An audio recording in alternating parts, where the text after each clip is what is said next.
morning beautiful people and welcome back to my channel. My name is Amity Gilmour and this is my life. If you're new here to this channel, I post weekly content on the basis of gastroparesis awareness, productivity, and some faith devotionals. So if any of those topics interest you, then be sure to click that subscribe button, and also don't forget to ring the notification bell to stay updated to videos coming at you twice a week. So today I'm really excited about this video because I've seen this video been done before. This video was done by Isabel, I think it is Gilmour, and she did the video in regards to her EDS. If you're new to this channel, I have gastroparesis, which is a stomach condition. I'm not going to go too into depth about what it is in this video, but if you would like some more background on what gastroparesis is, I did do a video on it. You can check it out up here. I started coming down with the symptoms of gastroparesis last year in January, and it took me 9 months to get an official diagnosis. The symptoms were crazy and I didn't know what was going on, and I didn't actually go to a symptom checker on the web to check what was going on.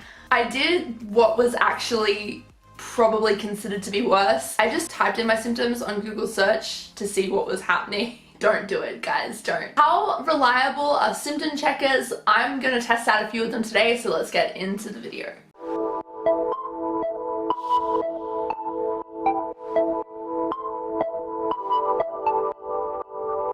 So the first symptom checker that I'm going to be checking out is WebMD. So I've heard a lot about this symptom checker and that it's really incorrect and that it basically comes out with cancer all the time, which I do not have. So let's see if they can get a correct diagnosis here. I'm 20 years old. Female. Continue. What are your symptoms? Abdomen. Burping. Yup. Heartburn, yes. Indigestion, yes. Nausea, yes. Pain around the belly button, yes. Pain in the middle of the belly, yes. Pain near belly button spreading to lower right side of stomach, yes. Reflux, yes. Stomach inflammation, yes. Urine leaking from belly button. Is that even a thing? Okay. Okay, moving on. Switch. Can't poop completely. Constipation, diarrhea, gassy, hard stool, infrequent bowel movements, pain during pooping. Smells bad, sorry. Blocked, mucus. There we go. Add symptoms. What kind of diarrhea? Watery. Done. Okay, I think we're done with that back part there. Okay. I'm gonna put in bloating, upper belly, vomiting, bile, fatigue. Oh, only a maximum of 30 symptoms. Okay, so I can only do 30 symptoms. It says result strength, strong. Please tell us more. Which symptoms is bothering you the most? Nausea. Oh, it's gotta choose one. Choose one symptom? Okay. Probably nausea, because I can't eat very well. Could you be pregnant? No. Continue. So top 5 conditions that are all strong matches: constipation, irritable bowel syndrome. I did get diagnosed with irritable bowel syndrome before I was diagnosed with gastroparesis. Heartburn or GERD, appendicitis, colon cancer, intestinal obstruction, gastritis, drug allergy, viral gastroenteritis, peritonitis. These are all strong. There's a lot of strong matches here. Intestinal ileus, diverticulitis, peptic ulcer. These are all going into the moderate now, so I think we'll stop there. So did WebMD pick up that I had gastroparesis? No, it didn't. It didn't even mention it. Next one is the Mayo Clinic Symptom Checker. I've heard that a lot of gastroparesis patients in America have help from the Mayo Clinic, so maybe the Mayo Clinic will be a bit more precise, finding it better, but who knows, let's give it a go. Adult symptoms. Oh, you can only choose one symptom? Wait, choose a symptom. Can you choose more than one symptom? Pain in adults. Select related factors. Pain is crampy, intense, ongoing, sharp, sudden. Pain is located lower abdomen, middle abdomen, one or both sides, upper abdomen, all of them. Triggered or worsened by coughing or other jarring movements. Drinking alcohol, eating certain foods. Relieved by antacids, avoiding certain foods, changing position, drinking more water, eating certain foods, eating more fiber. Probably, this is a hard one because avoiding certain foods helps sometimes, but sometimes it just comes on anyway, and there's really nothing that I can pinpoint that's caused it. I'm gonna say just avoiding certain foods because that is partly true. Accompanied by, here we go. Abdominal swelling, black or bloody stools, constipation, diarrhea, inability to move bowel in spite of urge, loose watery stool, nausea and vomiting, passing gas, unintended weight loss, urgent need to have a bowel movement. So these are the conditions that the Mayo Clinic has matched.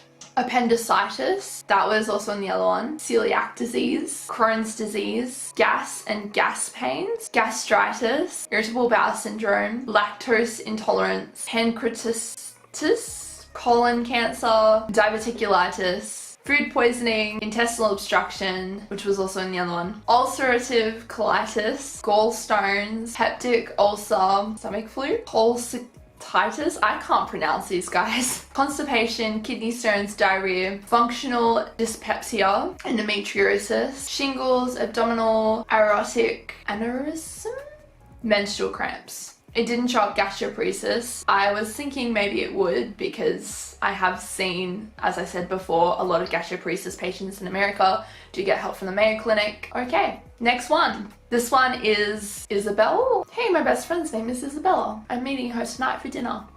Isabel, the symptom checker doctors use and trust. Well, let's see if that's correct. Check my symptoms. How old are you? It's just assuming that I'm 30 or 39 years at the moment. Find that a little bit offensive. Young adult, 17 to 29 years. Female. Are you pregnant? Definitely not pregnant. Residence. Australia. I wonder how that affects your conditions, like where you live. Describe in your own words or select symptoms from the list. There's a list. What list? Symptoms. Abdominal bloating, abdominal pain, lower abdominal cramps. Okay, I'm just gonna say abdominal pain because if I go through all of them, abdominal fullness. I'm interested how the others didn't have loss of appetite, loss of weight, nausea and vomiting, constipation, mucus stool, yellow stool. I'm having a mental blank. Fatigue, infrequent bowel movements, pain when pooing. Add those. Reflux, heartburn, get results. Loading. Oh my goodness, it literally came up with gastroparesis. I'm actually surprised it did. Why am I surprised that these symptom checkers are doing a good job? First off, it said Crohn's disease, then it said irritable bowel syndrome, ovarian cancer, and then gastroparesis, and then bowel cancer, and then stomach cancer, and then, wow, there's a lot of cancers in this. But yeah, gastroparesis was the fourth one mentioned. I am very, very happy that Isabel knows about gastroparesis. Next symptom checker. Alright, so the next one is called Everyday Health. Let's check this one out. Tell us a bit about yourself and how you're feeling. For suggested next steps and common treatment plans. To get started, first select your sex. I am a female. I agree to the terms. Conditions. Who reads the terms and conditions? I mean, seriously. Please select age. 70. Wow. No. I feel a little offended. 20. There we go. Next. Please check all the statements below that apply to you. I'm pregnant. No, I'm not pregnant. I'm overweight or obese. No. I smoke cigarettes. No. I've been recently injured. No. I have high cholesterol. I just had a blood test on that and no, I'm not. I have hypertension? I don't know because sometimes it's high, sometimes it's low. It depends. Add your symptoms. It's a bit like the WebMD sort of one where it's got the little person there. Let's go. Abdomen. Stomach pain. Sharp stabbing. Pain when pressing abdomen. Bloating. Constipation. Diarrhea. It's funny because you go between constipation and diarrhea. I don't know why, it just is. Did I put vomiting? Vomiting. Feeling sick. Loss of appetite. Weight loss. Hurts when I poo. Pain in the lower part of the stomach. abdominal pain, severe, fatigue, heartburn. I think that's that. Please select the region you live in and places you've traveled to in the last 12 months. Literally, this is where I've been in the last 12 months because COVID. Do you have any of the following symptoms? Increased abdominal size, stomach pain after eating. Have you frequently and excessively drunk alcohol for several years? I don't know if you guys know this, but I've actually never tasted alcohol before. The closest I've had to an alcoholic beverage is lemon lime bitters. Please stand on your toes and drop hard onto your heels. Does it hurt your stomach? Okay, let's try this. Yeah, that's a little sore. That's something I didn't know about. How long have you experienced abdominal pain? Over 2 weeks. Is your menstrual period more than 3 weeks late? No. Do you sometimes have a bitter, sour, or acidy taste in your mouth? Yes. Have you tried to lose weight using methods such as vomiting, starvation, intense exercise? Okay, no.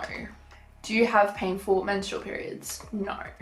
Immediate medical attention recommended. So these are the results that they came up with. Number 1, acute pancreatitis. Number 2, Crohn's disease. Number 3, cirrhosis of the liver, cirrhosis, something. Then irritable bowel syndrome, acute upper gastrointestinal bleeding, diverticulitis, proctitis, giardiasis, something like that. Did it show up gastroparesis?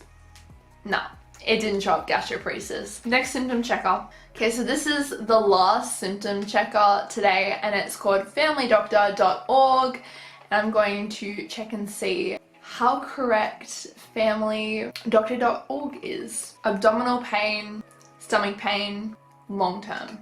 Does your pain get worse after you eat a big meal? Yes.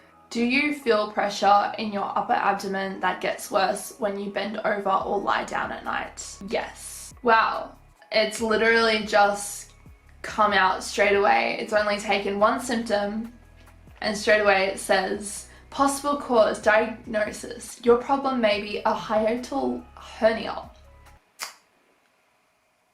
Self-care, see your doctor, eat small meals, especially at night. Don't lie down after you eat. Use 2 or 3 pillows or a firm wedge. Raise the head of your bed to prevent discomfort.